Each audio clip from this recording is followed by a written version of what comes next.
தளபதி அவர்களை இந்த நேரத்தில் வணங்கி பொதுச் செயலாளர் ஆனந்தண்ணாச்சி அவர்களுடைய ஆணைப்படி எனக்கு இந்த பாளையங்கோட்டை தொகுதி சட்டமன்ற தொகுதிக்கு சீட்டு கொடுத்ததற்காக அவர்களுக்கு நன்றி கூறுகிறேன்.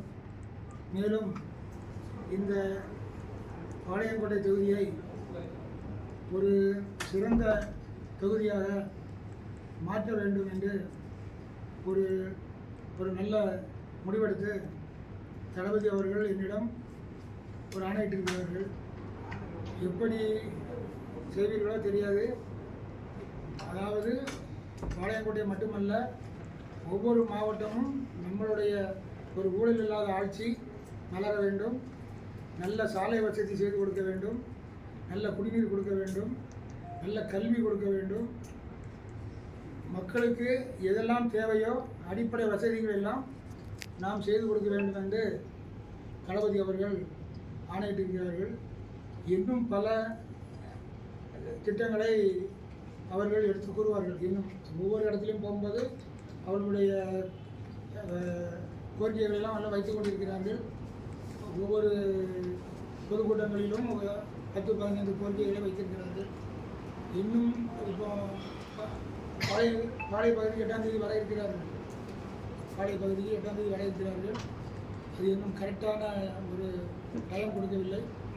கண்டிப்பாக இன்னும் ஒரு சில தினங்களில் கொடுத்து விடுவார்கள். கொடுத்த உடனேயே உங்களுக்கும் நான் சொல்லிவிடுவேன்.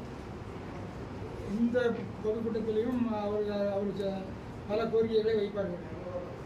அவர்களுடைய தளபதியுடைய எண்ணம் எப்படி என்றால், அவர் நல்ல ஆட்சி பண்ண வேண்டும். நிரந்தரமாக எம்ஜிஆர் எந்த ஆட்சி பண்ணினாரோ 15 ஆண்டுகள் அவர் உயிரோடு இருப்பவரை வரைக்கும் மூணு தடவை முதலமைச்சராக இருந்தவர் எம்ஜிஆர்.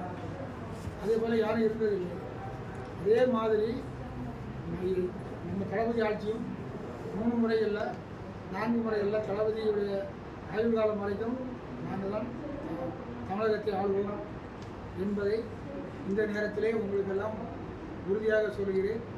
அதுக்கு என்ன காரணம் அப்படின்னு சொன்னால், எல்லா வசதிகளும் மக்களுக்கு செய்து கொடுக்கப்படும். என்ன தேவையோ அதை உடனுக்குடன் செய்து கொடுக்கப்படும்.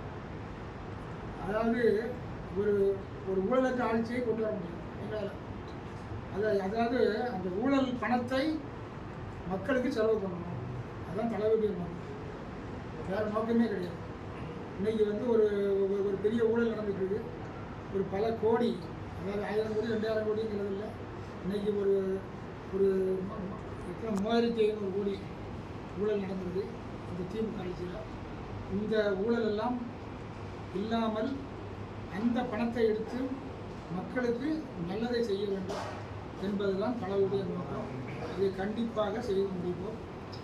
கண்டிப்பாக அதை தென்னகத்தின் ஆக்ஸ்போர்ட் எனக்கூடிய பாளையங்கோட்டையில் தான் கல்வி நிறுவனங்கள் அதிகமாக இருக்குது. படிக்கக்கூடிய இளைஞர்களுக்கு வேலை வாய்ப்பு உருவாக்கும் வகையில் வாக்குறுதிகள் வந்து என்ன கொடுப்பீங்க? ஐடி நிறுவனங்களாக இருக்கட்டும். கண்டிப்பாக வீட்டுக்கு ஒருவருக்கு வேலை, இல்லாதவர்களுக்கு வீடு, எல்லா வசதியும் செய்து கொடுப்பேன் என்று தளபதி திட்டவட்டமாக சொல்லியிருக்கிறார். அது கண்டிப்பாக நடக்கும்.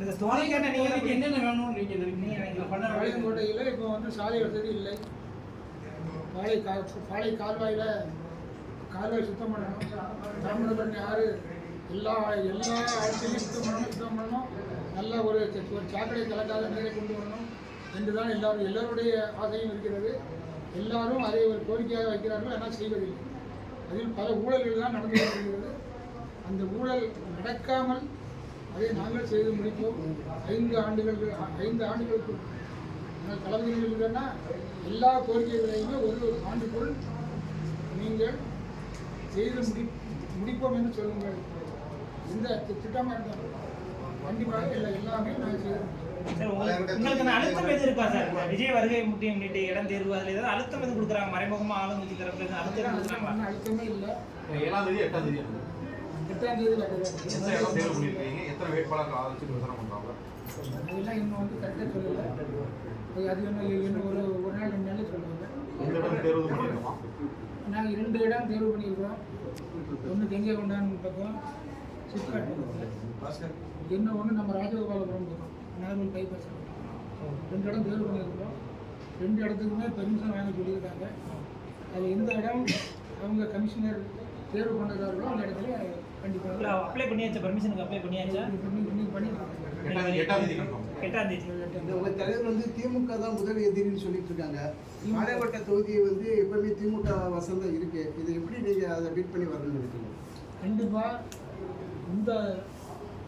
இந்த தேர்தலில் திமுக, அதாவது ஒரு அரசியல் எதிரியே எங்களுக்கு திமுகவா டிவிகேயா, வேறு யாரையுமே நாங்கள் வந்து எதிர்பார்க்கவே இல்லை. அதாவது ஒரு பொருட்டாகவே நினைக்கல. எந்த கட்சியுமே எங்களுக்கு வேறு கட்சி இல்லை, அந்த ஊழல் கட்சி மட்டும்தான் எங்கள் கண்ணுக்கு எதிரியாக தெரியுது. அதாவது திமுகவா டிவிகேயா அப்படின்னு சொன்னால் இந்த 2026 தேர்தலில் கண்டிப்பாக தமிழக வெற்றி கழகம் 200 சீட்டுக்கு மேலே எடுத்து ஒரு தனிப்பட்ட ஆட்சி நடத்தும். தளபதி என்ன சொன்னாலும் அன்னைக்கு முதல் மாநாட்டில் ஒரு கோரிக்கை வச்சார், நம்ம தனியாக தான் நிற்போம், ஆனால் கூட்டணி வந்து அவங்களுக்கு எல்லா உரிமையும் பண்ணி கொடுப்போம்னு சொன்னாங்க. ஆனால் வர என்ன சொன்னாங்க எல்லாரும், பிஜேபி கூட்டணி பிஜேபி வந்துடும், ஏடிஎம்கே வந்துடும் சொன்னாங்க. ஆனால் தளபதி அதை வந்து ஒத்துக்கிறதே இல்லை. தளபதி சொன்னது எல்லாமே நாம் தனிமையாக போட்டிடுவோம், தனிமையாக ஜெயிப்போம், தனிமையாக ஆட்சி